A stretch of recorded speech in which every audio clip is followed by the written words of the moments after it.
Do you think time heals all wounds, or some never close?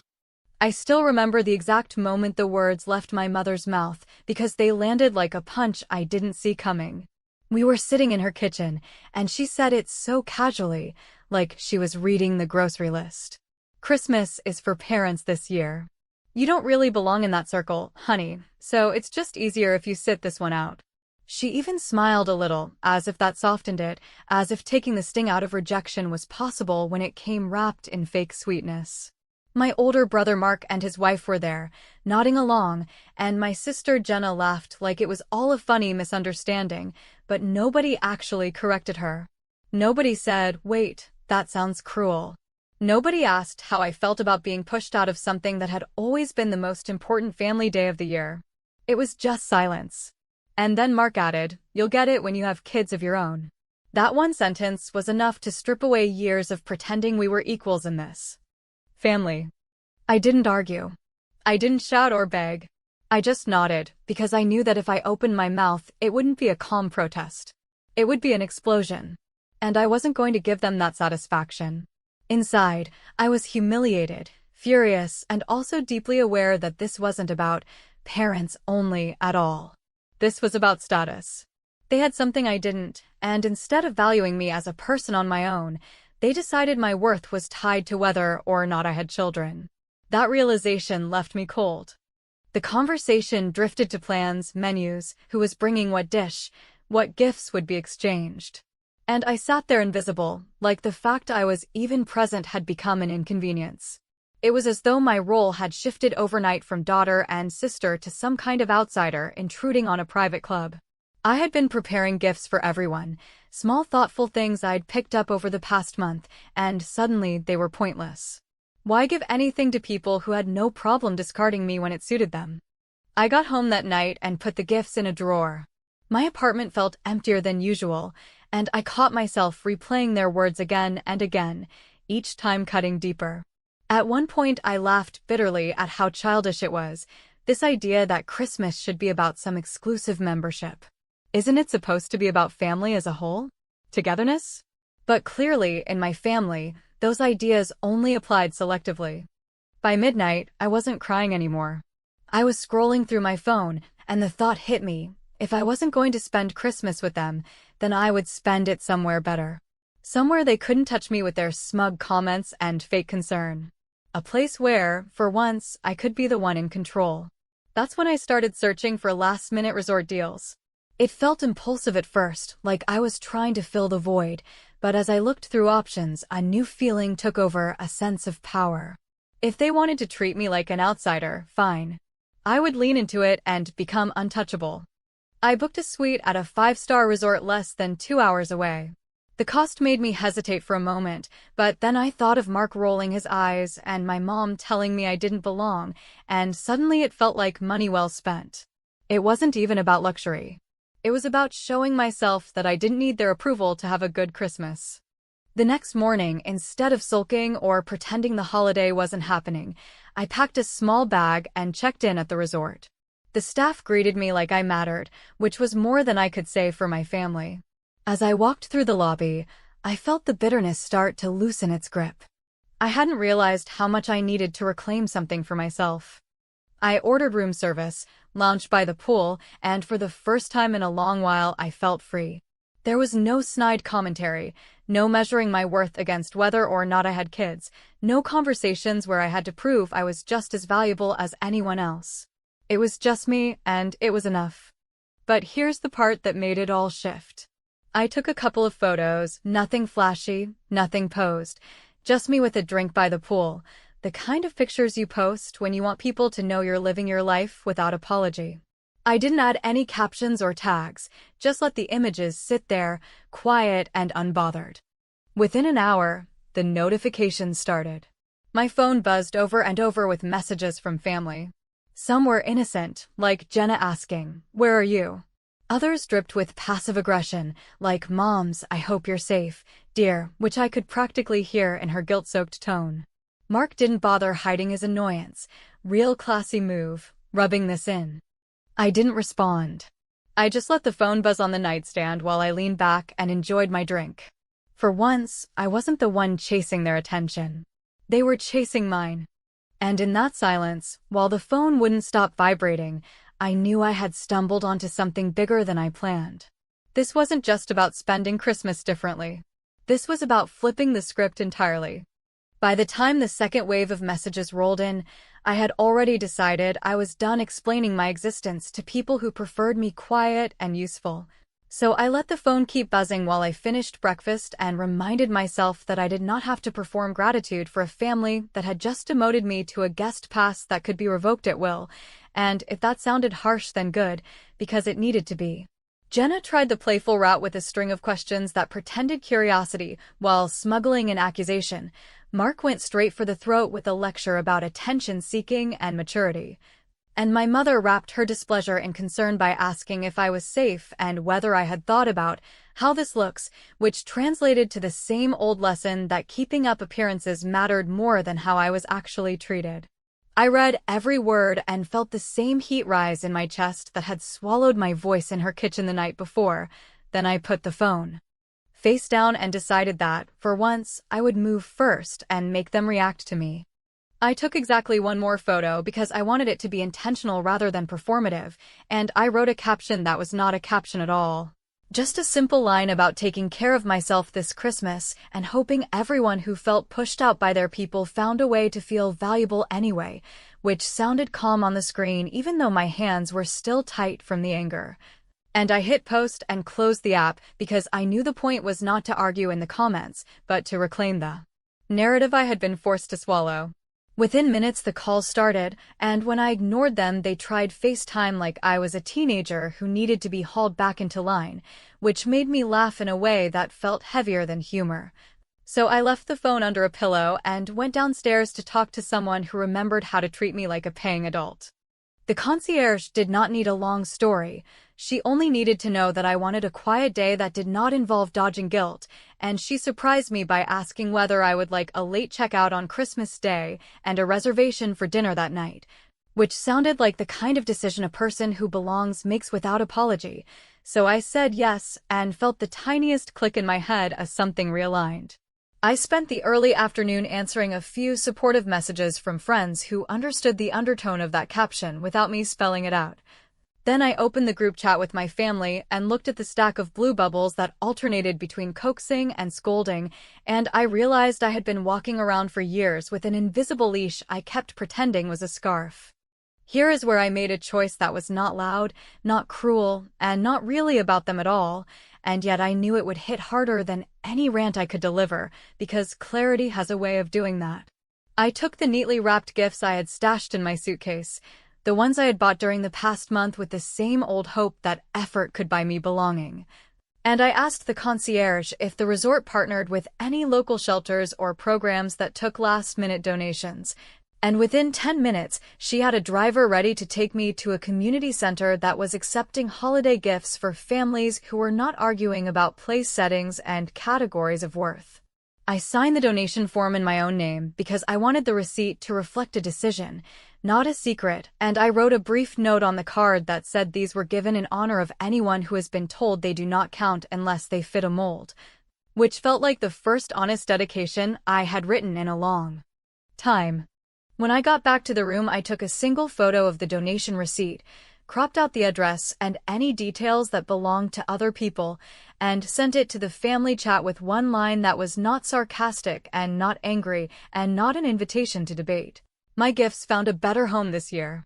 The read receipts rolled in like a slow tide, and then came the reactions I had predicted almost to the word, because patterns are boring once you see them. Jenna tried to frame it as a misunderstanding and asked why I was punishing the kids. Mark accused me of weaponizing generosity for attention, and my mother told me I had broken her heart on Christmas, which would have worked on me in another season, but not now, not after hearing that I did not belong.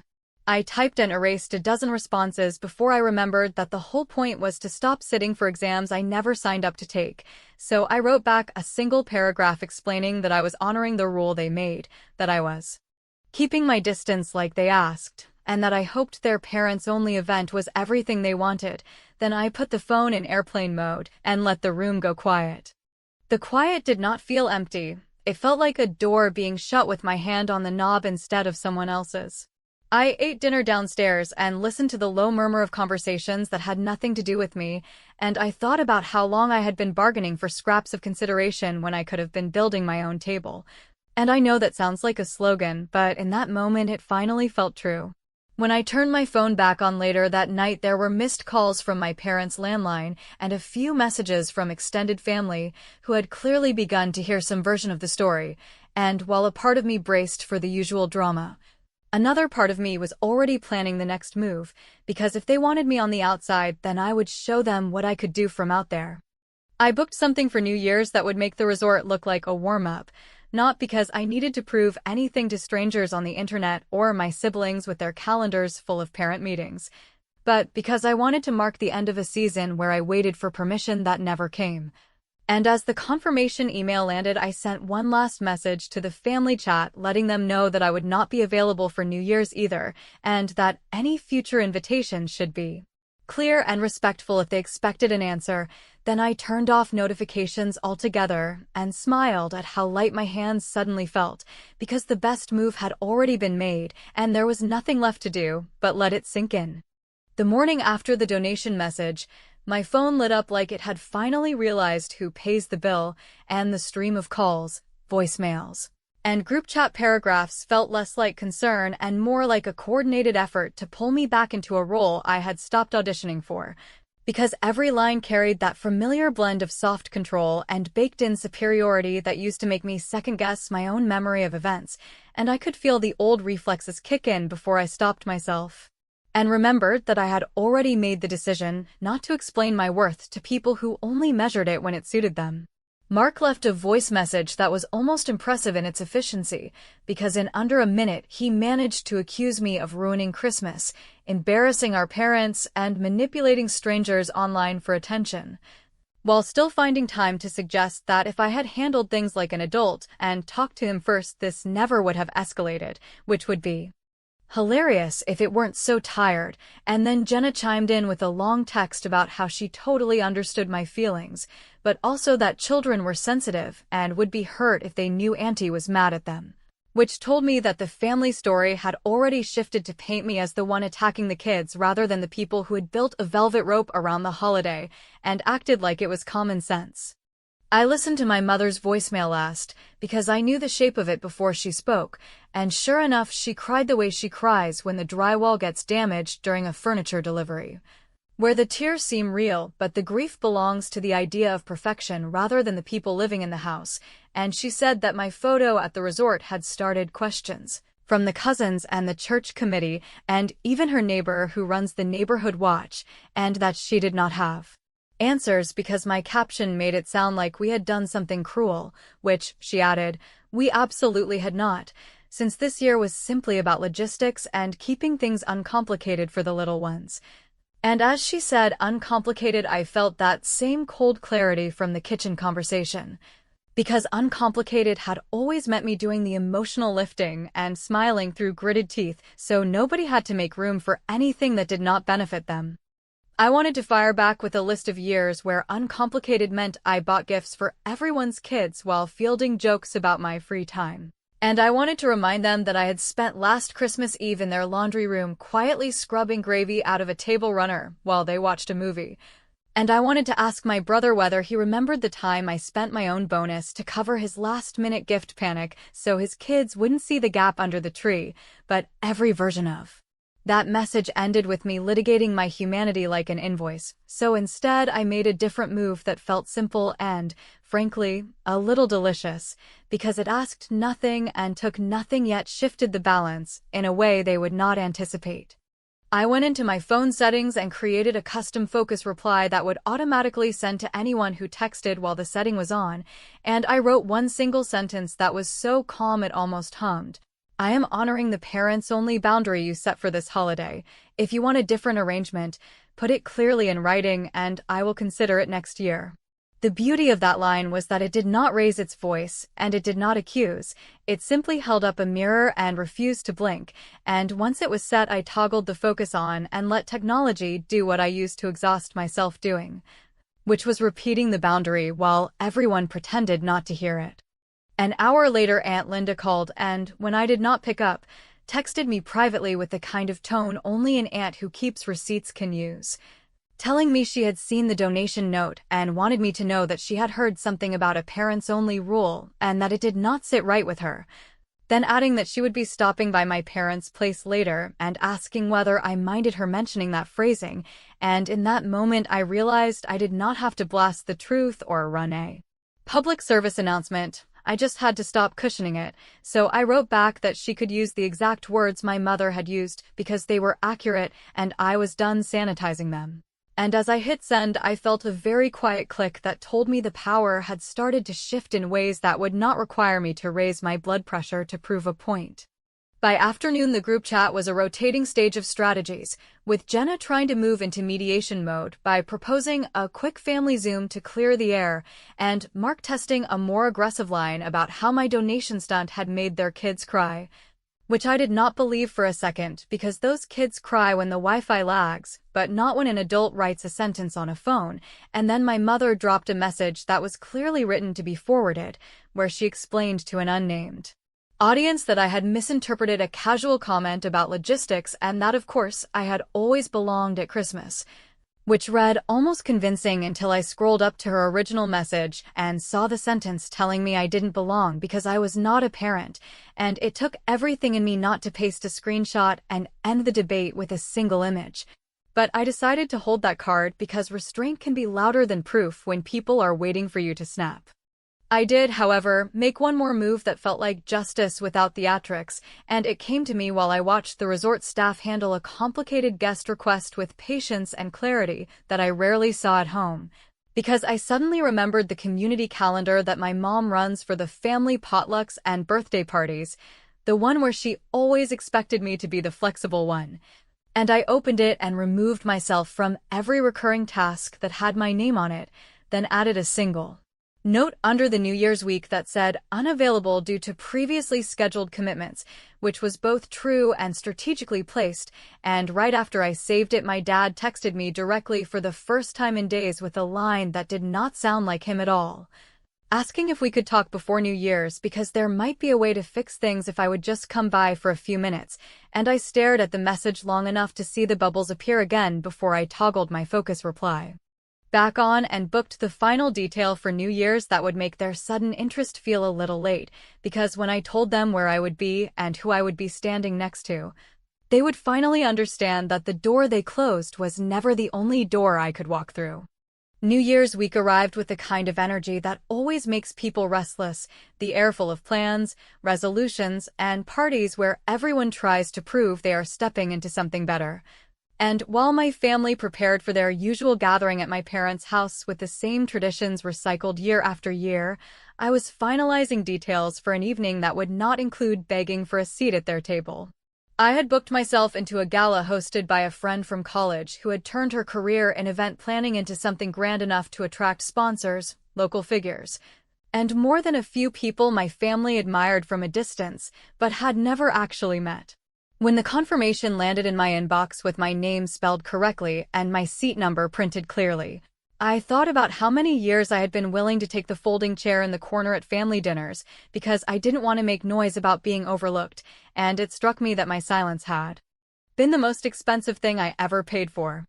On the day of the event, my phone was already buzzing before noon with the same pattern of questions disguised as olive branches. Jenna asked if I had plans for New Year's and mentioned casually that Mom was making her famous casserole, as if a dish that has been reheated and repurposed for 20 years could serve as a peace treaty.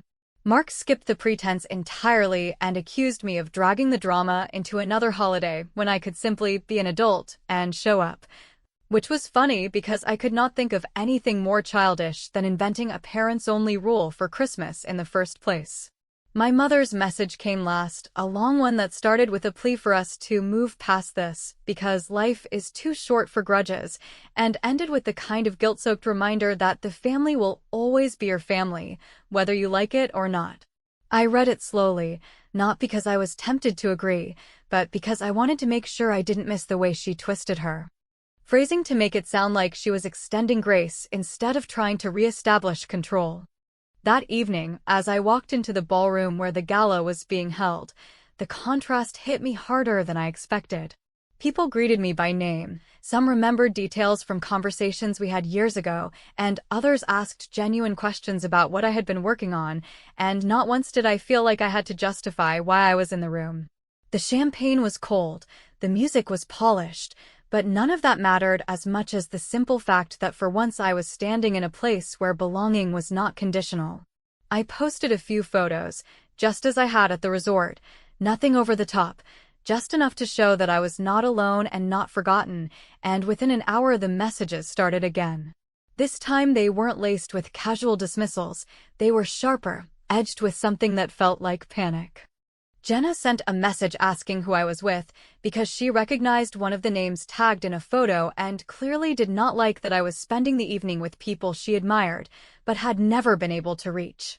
Mark accused me of trying to humiliate the family by parading around with strangers, which only made me laugh, because these so-called strangers were people I had known far longer than his wife. My mother called twice in a row and left a voicemail that started with her trying to sound warm and supportive, but quickly shifted into warning me about burning bridges and reminding me that no matter how many events I attended, my real place was with my family. I did not respond. Instead, I sent one single group message that read, "You made it clear I didn't belong, so I built my own plans. If you want me back at the table, then you need to say so directly, without qualifiers, without conditions, and without pretending this was a misunderstanding." I left it at that, no explanation, no apology, no desperate plea to be heard, just a mirror held up to their choices. The fallout was immediate. My father, who had stayed silent through most of this saga, finally entered the conversation with one short line that said, "So, are you coming to Easter?" It was not an apology, not a real acknowledgement of what they had done, but it was a crack in the armor, the first sign that the narrative had shifted. They were no longer talking about my exclusion, as if it were natural or logical. They were asking about my presence, as if it were something they suddenly needed. I read the message twice and put the phone down without answering, because I knew that the real power was not in saying yes or no, but in making them wait, in showing them that my presence was not automatic, not guaranteed, not something they could take for granted ever again. For the first time in years, they were the ones sitting with uncertainty while I moved forward without hesitation, and that silence felt more satisfying than any speech I could have given at their dinner table. When my father finally asked whether I was coming to Easter, I stared at the screen for a long minute and realized that the question was less about the holiday and more about whether I was willing to slide back into the old arrangement where I swallowed my pride so they could keep the picture tidy. So instead of handing over an easy yes or an easy no, I called my parents together on speaker and said I wanted to clear one thing before anything else, and I asked, as plainly as I could, whether Christmas had been about logistics or about optics, because those are not the same thing, and I was tired of pretending they were. My mother tried the soft explanation about nap schedules and gift chaos and how kids melt down when there are too many moving parts, and I let her finish. Then I reminded her of the exact phrase she used in her kitchen. The one where she said I did not belong because the day was for parents only, and I asked my father whether that sounded like logistics or whether it sounded like an image they wanted to protect in front of church friends and neighbors who ask nosy questions about who has children and who does not, and after a pause that said more than any speech, he admitted it was supposed to make things easier for everyone, which was the first honest sentence I had heard from either of them in weeks, and also the one that confirmed everything I already knew. I did not yell, and I did not beg, because I have learned that dignity lands harder than outrage when people expect a meltdown, so I laid out a path that was simple and not up for debate. And I said that if they wanted me at Easter, then I needed 3 clear things in writing, not because I was keeping score, but because I was done with verbal gymnastics that get rewritten later. And the first was an actual invitation addressed to me by name that said I belonged, without qualifiers and without clever phrasing about logistics. The second was an acknowledgement in the family chat that the parents' only line had been real and had been hurtful, with an apology that did not include the word but. And the third was a small donation as a family to the same community center that took my gifts on Christmas. Not because money erases anything, but because rebalancing effort starts with giving in a direction that is not self-congratulatory. And I told them I would need that in 24 hours. Because anything unclear tends to curdle when it sits. They did not like the deadline, and they did not like the word acknowledgement, and my mother said it felt like I was forcing them to grovel, while my father said I was putting conditions on family. Which made me laugh in a way I did not bother hiding, because nobody had put more conditions on family than the people who invented a parents-only rule and said it with a smile. So I said I loved them and I was not negotiating the basics of belonging anymore. Then I ended the call and sent the same request in writing, so nobody could pretend we had not been very clear. I knew what would come next, and it did, because within an hour Jenna texted privately to say she believed me and understood, but could I please soften the part about the apology because Mom was spiraling.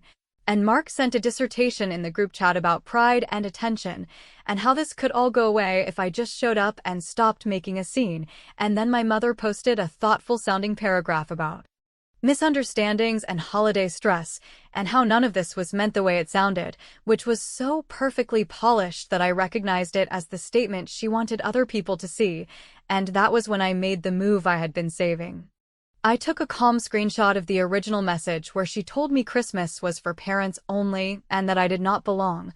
I cropped it to remove anything that was not necessary, and I attached it to a short note addressed to the extended family thread that Aunt Linda had quietly looped me into after Christmas, and I wrote that I was stepping back from any event that used categories to decide who counted, that I would be spending Easter at Aunt Linda's house because she had already offered to host anyone who wanted a table without tests, and that I wished everyone well at whatever gathering they chose. Then I put my phone down and went for a walk, because sometimes the cleanest move is pressing send and leaving the room. The fallout was quick and predictable, and also surprisingly gentle, because when the story no longer had room to wriggle, people chose without the usual acrobatics. A cousin wrote that she would bring dessert to Linda's, because the whole thing had always rubbed her the wrong way. An uncle texted me privately to say he was proud of me for saying the quiet part out loud, and my father called with a voice that sounded 10 years older and asked whether we could fix this without the screenshot, which told me he finally understood that managing perception is not the same as repairing harm. Easter arrived, and I kept my promise to myself by not checking attendance like a scoreboard, because the point was never to steal their crowd or win a head count. The point was to stop begging to be let in where I had been asked to stand outside. And when my phone buzzed with a new message from my mother saying that my place setting was waiting if I wanted to drop by for even a few minutes, I answered with the same sentence I had used in the focus reply, that I was honoring the boundary they set, and that future invitations should be direct and respectful if they expected a yes. Then I put the phone away and passed a bowl to a kid who is not related to me by anything other than kindness and choice. And I felt something subtle that had been shifting in me since that night in the kitchen. Late in the afternoon, my father sent a message that did not try to rewrite history, just a few lines that said he had read the screenshot 5 times, and it did not feel good to see it in print, and that he was willing to write what I asked if it meant we could start over. And while I did not rush to respond, I took a deep breath and let myself consider the offer, because accountability is not the same as humiliation, and I was never trying to break them. I was trying to stop breaking myself. So here is the truth I kept for the end, because it took me this long to be sure of it. The win was never the resort or the photos or the gala or the screenshot. The win was deciding that I would not return to a table that only seats me when it needs a helper and a smile, and that if they wanted me there, then they would have to meet the standard I live by when I am on my own. Which is that belonging is not a prize, and it is not a coupon you hand out to people who make your life look good. I do not know yet what I will do next Christmas, because life is messy and people take time to change. But I do know that the last word is mine this time, and it is not a speech or a scene or a door slam. It is a simple reply that says I will come when the invitation is honest and the seat is mine by right, not by favor, and that until then I am perfectly fine building a table where nobody has to audition for a chair, which, if you ask me, is the only answer that ever mattered.